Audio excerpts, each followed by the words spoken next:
During my last year at Tech, I took advantage of the opportunity to take a scuba diving course. I'd always been very active, growing up in Grand Bank, you were always on or in the water.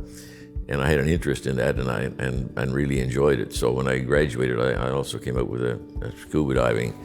It wasn't a commercial diving course. It was just a scuba course from the YMCA. The only way you could get your scuba tanks filled was to go to there weren't many dive shops around, so you went to a diving contractor who had a compressor to get your tanks filled. And once they found out that I was an engineer, a lot of the diving requirements were engineering based. Looking at bridge construction, doing pier inspections, those sorts of things.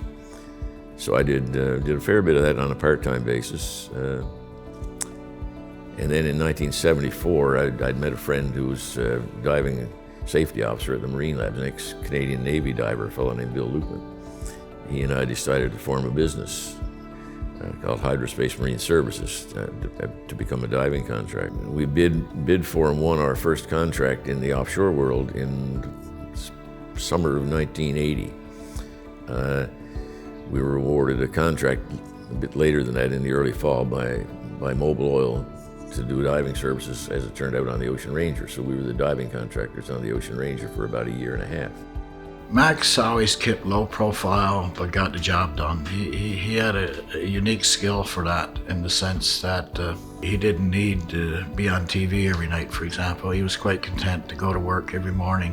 One of the tasks that we had to do at that time was to go and find the Ocean Ranger, which we did. It was pretty tough when you got your own people on board, and Max went through that, I thought, rather well. He handles stuff pretty cool. He doesn't get excited too easy. Later in the summer, Max's company, Hydrospace, was awarded a contract by the Royal Commission to go and carry out an underwater investigation.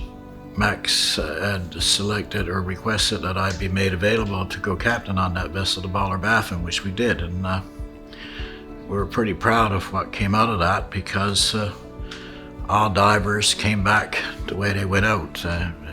Even in the early days, Max was very, very safety conscious all the way through.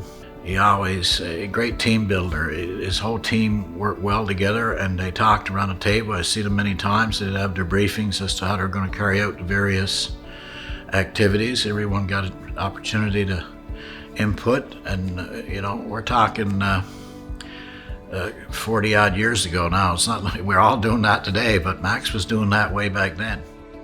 I subsequently was awarded a position as a contractual employee with the Department of Industry, Trade and Technology to manage something that they had at the time called the Ocean Industries Agreement, which was an agreement to provide funding assistance to companies trying to expand their activities in the ocean industry sector.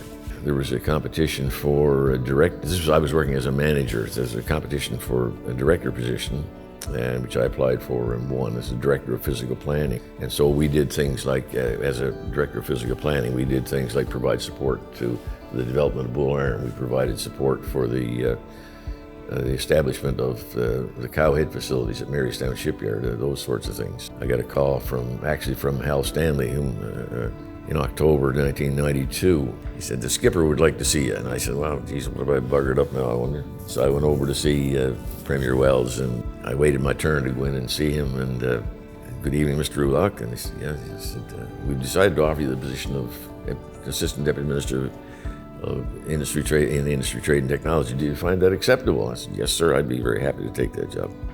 Thank you very much, but please don't say anything about it until we make the announcement." And that was, it was a very short but very influential conversation.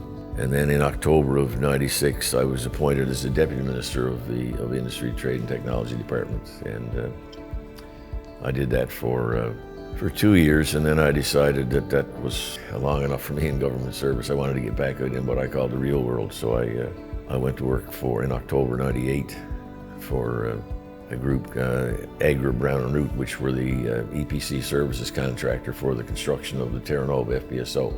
But I got recruited by the Canada Newfoundland Labrador Offshore Petroleum Board. I think it was the 25th or 26th of October 2006 was my first day at work as the chair and CEO of the board.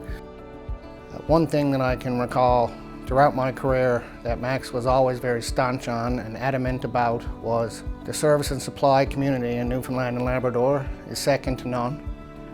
And if we can do it here, we should do it here.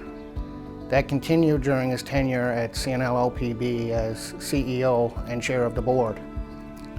And I think it was a crucial and vital piece to the oil and gas industry that Max was adamant about continuing to utilize local supply and service companies whenever it was possible that it could be done and done well in Newfoundland and Labrador.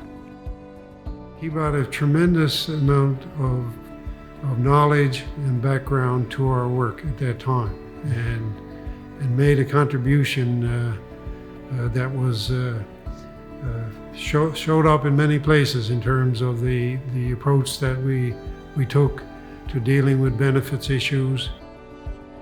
And of course, as everybody will know, it was during my tenure there that we had the helicopter accident, Flight 491, on the 12th of March 2009. And even though it wasn't our responsibility to determine what had happened, that's something for the Transportation Safety Board.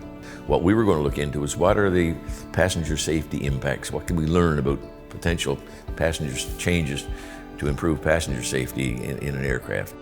Max, as chair of the board, dealt with the Department of Transport, all the other agencies that came to bear in terms of determining what had happened and what could be done to minimize the chance of it ever happening again.